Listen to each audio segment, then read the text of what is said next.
ఎన్నో సంవత్సరాల కృషి ఫలితం, ఎన్నో ప్రాణాల త్యాగఫలం మన తెలంగాణ. నీళ్లు, నిధులు, నియామకాలు అన్న నినాదంతో ఎన్నో ఆశయాలు, ఆకాంక్షలతో సాధించుకున్న మన బంగారు తెలంగాణలో 2014 నుంచి 2023 వరకు అనుకున్న లక్ష్యాలు సాధించగలిగామా? ఈ 10 ఏళ్ల పరిపాలనలో మన బిడ్డలకు మెరుగైన జీవితం అందించగలిగారా? నేటి పౌరులకు బంగారు భవిష్యత్తు అందించాల్సిన బడుల పరిస్థితి ఏడాది క్రితం ముందు చూస్తే కళ్లల్లోంచి నీరు ఏర్లై పారదుగాక. మన బడుల పరిస్థితి సక్కగలేదు.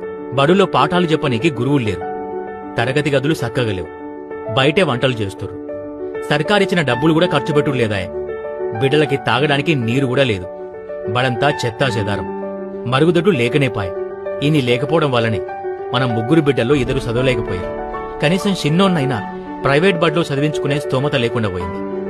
తెలంగాణ వస్తే బతుకులు బాగుపడతాయనుకుంటే మళ్ళా ఆగమే అవుతున్నాయి. మనకిక ఇబ్బంది లేదు బాబాయ్. వచ్చింది మన రేవంత్ అన్న ప్రజాపాలన. మీ పిల్లలకు చదువు చెప్పడమే కాదు, బడుల రూపురేఖలు మార్చి విలువలతో కూడిన విద్యను అందించి వారిని అంతర్జాతీయ స్థాయిలో పోటీ పడేలా చేయడమే కాకుండా వారి కాళ్ల మీద వారు నిలబడేలా చేస్తాడు మన రేవంత్ అన్న. నాన్న, అయితే నేను మన బడిలోనే చదువుకుంటా, నౌకరీ సాధించి మిమ్మల్ని విమానాల్లో దిప్పుతా. అలాగే లేదా? ఈ ప్రభుత్వం అయినా మీకు మెరుగైన జీవితం అందిస్తామో చూడాలి.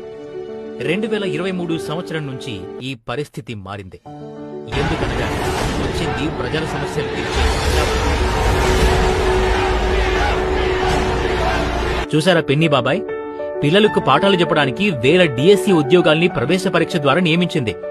కొత్త ఇంటిగ్రేటెడ్ స్కూల్స్ మరియు స్కిల్ యూనివర్సిటీ, ఉపాధ్యాయులకు పదోన్నతులు, డిజిటల్ ఎడ్యుకేషన్. ప్రభుత్వం ఏర్పాటైన తర్వాత 6 నెలల్లోనే డిఎస్సి నోటిఫికేషన్ మరియు ఉద్యోగావకాశాలు ఇవ్వడమే కాకుండా విదేశాల నుండి పెట్టుబడులు కూడా తీసుకొచ్చారు.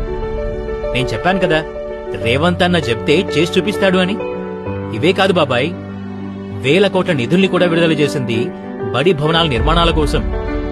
అవునరా రాము, నువ్వు చెప్పిందే నిజమైంది. ఏమయ్యో, మన బిడ్డలను తమ బిడ్డలుగా భావించి వారి భవితకు బంగారు మెరుగులు దిద్దడమే తమ లక్ష్యమని చెప్పటమే కాకుండా అనుక్షణం పనిచేస్తుంది రేవంత్ అన్న ప్రభుత్వం. మరి అభివృద్ధి అంటే ఇదే కదా, మనం కలలుగన్న పరిపాలన కూడా ఇదే కదా.